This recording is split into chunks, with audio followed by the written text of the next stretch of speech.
होली की आत्मा। बचपन से शहर में रहने वाला मनोज इस साल होली की छुट्टियों में अपने गांव दुर्गापुर वापस आता है, जहां उसे देख पूरा गांव खुशी से झूम उठता है। जब गया था तब इतना सा था और अब देखो कितना बड़ा हो गया है।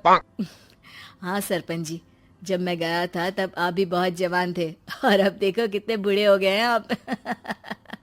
चलो चलो, बढ़िया है। बच्चा घर वापस आ गया। इसी खुशी में आज रात पार्टी होगी। क्या बात है, गांव में भी पार्टियां होने लगी। वैसे अगर पार्टी की बात है तो आज क्यों सीधा होली पार्टी करते हैं।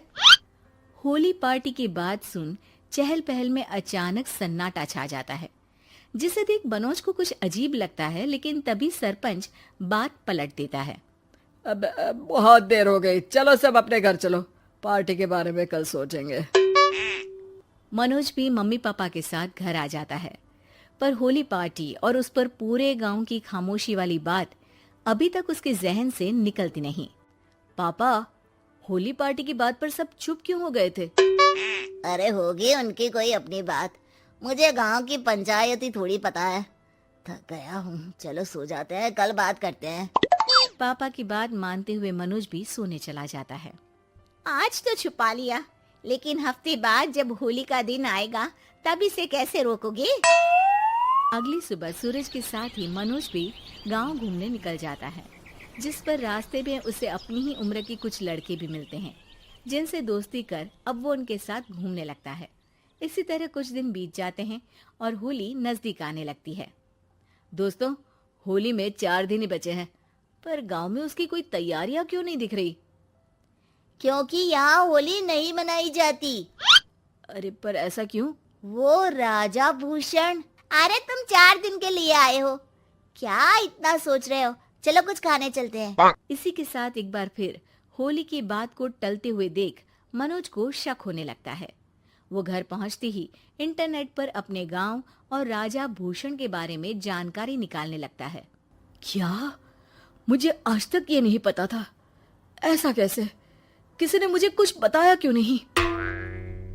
सारी जानकारी लेने के बाद मनोज गांव वालों या अपने मम्मी पापा से कुछ पूछे बिना खुद ही उसकी सच्चाई के बारे में छानबीन करने लगता है, जिसके चलते वो राजा भूषण की हवेली में पहुंचता है। वाह, क्या हवेली है यार। पर क्या यहाँ सच में कोई भूत है? हेलो भूत जी, कोई है क्या? हम इस साल गांव में होली सेलिब्रेट कर रहे हैं, क्या आप उस पर थोड़ा इंटरव्यू देंगे? मनोज के ऐसा बोलते ही गांव में तूफान उठ जाता है और हवेली में रखी सारी चीजें हिलने लगती है। एक अदृश्य शक्ति मनोज को धक्का देकर हवेली से बाहर निकाल दरवाजा बंद कर लेती है। ये सब देख मनोज हैरान रह जाता है। क्या अभी मुझे हवा ने धक्का देकर बाहर निकाल दिया? मेरे होते हुए इस गांव में कभी होली नहीं बन सकती, इसलिए दोबारा ऐसी कोशिश भी मत करना, अंजाम बुरा होगा। आवाज सुन मनोज हैरानी से इधर उधर देखने लगता है, पर उसे कोई दिखाई नहीं देता। वो गांव वापस आ जाता है, जहां तूफान की वजह से सब कुछ तहस महस हो चुका होता है। आखिर ये तूफान आया कैसे? ना ऐसा कोई मौसम था और ना ही हमने होली का त्योहार मनाने की बात की थी।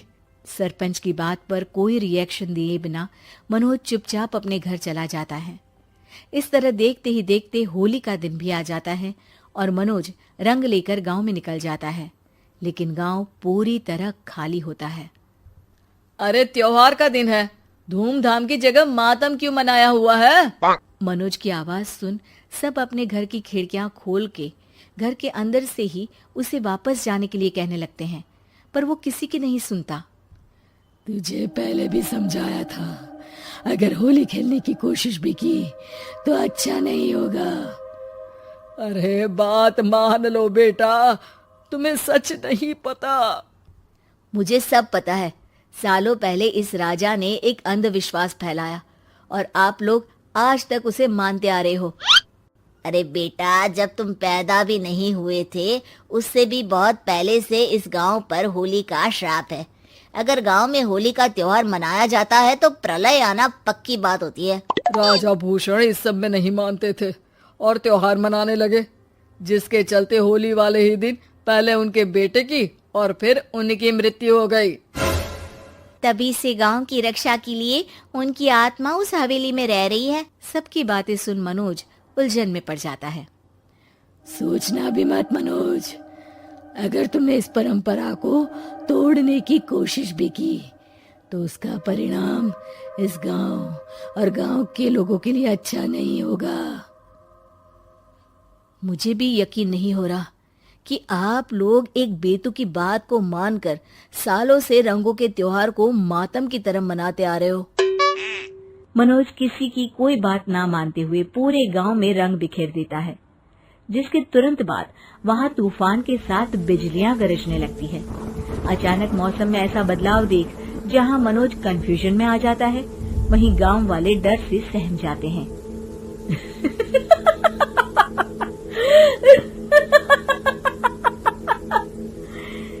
इस लड़के ने हमारे जैसे सिर्फ अपने स्वार्थ के लिए नहीं बल्कि पूरे गांव की खुशियों के लिए यहाँ होली मनाई है, जिस वजह से अब इस गांव पर होली का श्राप टूटता है।